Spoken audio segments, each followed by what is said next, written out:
Selamat pagi Bu Musda Iva. Selamat pagi Mbak Heni.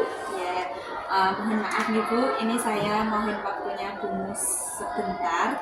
Saya mau mewawancara Bu Mus sebagai kepala sekolah saya tentang kasus pengambilan keputusan di antara kasus yang menjadi dilema etika atau rujukan moral. Yang pertama pertanyaan saya yaitu sebagai kepala sekolah, Bu Mus pernah mengalami kasus yang berkaitan dengan dilema etika atau rujukan moral atau tidak? Kasusnya seperti apa?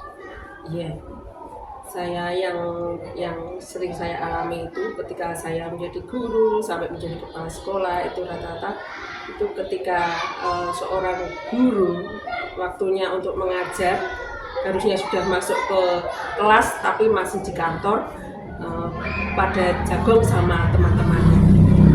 Dilema saya.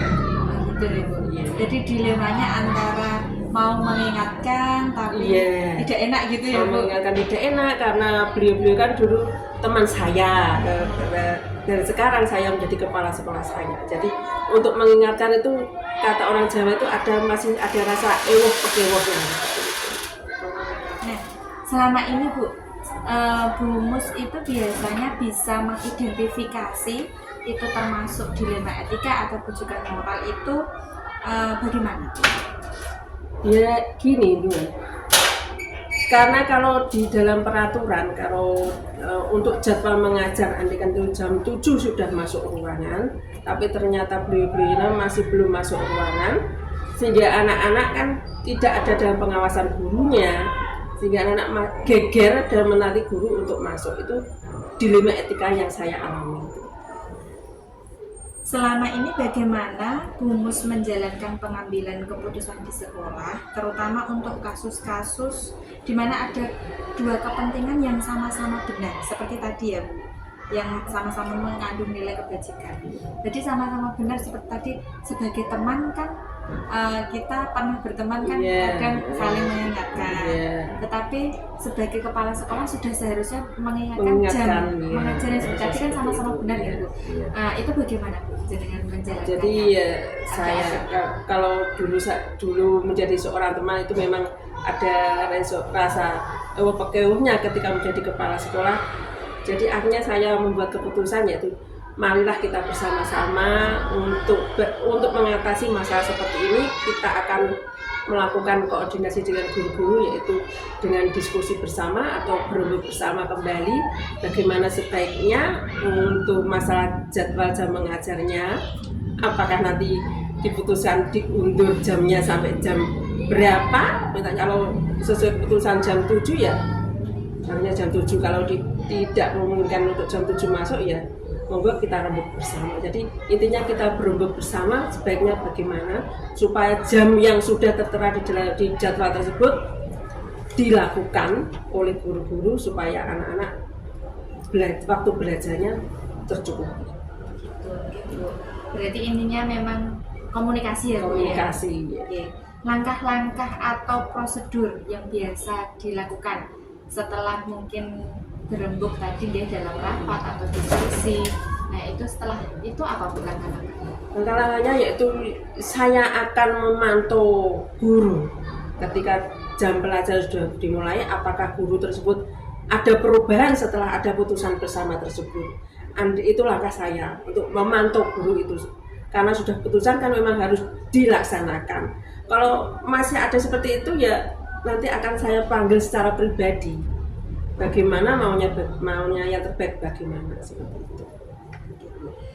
Kemudian hal-hal apa saja yang selama ini jenengan anggap efektif dalam pengambilan keputusan pada kasus-kasus seperti itu? Yang paling efektif itu kita melakukan rapat bersama, itu yang jalan yang terbaik. Jadi kedua belah pihak antara guru dengan saya, putusan akan menghasilkan sebuah keputusan yang tidak merugikan. Jadi gurunya oke, kepala sekolah juga oke, tidak ada beban yang dirasa setiap orangnya. Jadi itu sudah merupakan keputusan yang mari kita laksanakan bersama-sama. Berarti intinya saling terbuka pada saat diskusi itu ya, jadi kita bisa mengambil kesepakatan yang terbaik gitu ya. Selanjutnya, hal-hal apa saja yang selama ini merupakan tantangan? Pasti kan dalam melaksanakan itu tadi kan ada tantangannya sih Bu, atau kendalanya. Itu yang paling membuat kita merasa tertantang dalam melaksanakan itu apa ya Bu?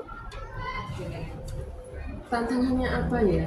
Kalau saya merasa kalau ketika sudah ada keputusan bersama dan sudah dilaksanakan dengan baik, ya insya Allah tidak terlalu berat tantangannya. Paling-paling ya kemungkinan besar ya memang itu masih ada masih ada jagung-jagung meskipun di teras-teras seperti itu tidak cepat-cepat masuk, sudah berubah tidak di dalam ruangan tapi di teras saat berjalan menuju kelas masih ada kesempatan jagung-jagung itu. Jadi saya usahakan supaya meminimalisir supaya guru kalau sudah mau menuju ke ruangan jangan jagung-jagung gitu. Kemudian apakah BUMUS memiliki sebuah jadwal tertentu dalam menyelesaikan kasus seperti tadi, kemudian dalam melakukan pengambilan keputusan, apakah BUMUS punya aturan atau jadwal, ataukah langsung diselesaikan pada saat BUMUS mengetahui itu sebuah masalah? Iya, untuk menyelesaikan masalah seperti itu, kalau saya sih sebaiknya itu malah yang saya inginkan pun ada kejadian nanti akan saya langsung diskusikan bersama langsung supaya hal tersebut tidak berlarut-larut. Tapi tetap ada program lanjutannya yaitu dengan mengontrol lewat bulanan di dalam RHK untuk diskusi masalah kedisiplinan terhadap guru-guru tersebut. Mungkin juga dalam observasi pembelajaran juga ada ya Bu? Bisa ya, bisa melalui observasi pembelajaran yang saya rencanakan untuk para guru-guru ketika saat melakukan pembelajaran. Ya, selanjutnya adakah seseorang atau faktor-faktor lain yang selama ini mempermudah atau membantu BUMUS dalam pengambilan keputusan? Tentunya ada, memang semua guru itulah yang saya harapkan untuk memberi masukan-masukan kepada saya. Kan saya sebagai manusia kan tetap ada kekurangan-kekurangan, berarti teman-teman guru itulah yang nanti memberikan solusi yang terbaik. Bagaimana ini Bu, ini Bu yang terbaik, kalau cocok dan diterima oleh teman-teman semuanya itulah nanti hasilnya. Jadi teman-teman itulah yang menjadi sumber inspirasi untuk saya. Kolaborasi ya Bu? Kolaborasinya ya. Bagus sekali Bu. Yang terakhir, dari semua hal yang telah BUMUS sampaikan tadi, pembelajaran yang dapat dipetik dari pengalaman kasus pengambilan keputusan yang BUMUS tadi apa? Untuk pembelajaran keputusan itu ya pasti ada dua. Yang saya sukai itu ketika guru-guru itu melaksanakan putusan bersama, dilaksanakan bersama, dan itu menunjukkan suatu kedisiplinan, ada perubahan seperti itu. Dan konsekuensinya bagi saya harus saya terima dalam keputusan tersebut itu kadang-kadang masih ada 1-2 orang guru, kemudian memang beliau terkendala ada masalah di rumah tangga, itu juga saya maklumi. Demikian Mbak Eni. Oke, terima kasih banyak BUMUS atas jawabannya tadi, sangat jelas sekali, lengkap sekali, bisa menjadi pembelajaran juga untuk saya di kemudian hari dalam pengambilan keputusan nanti.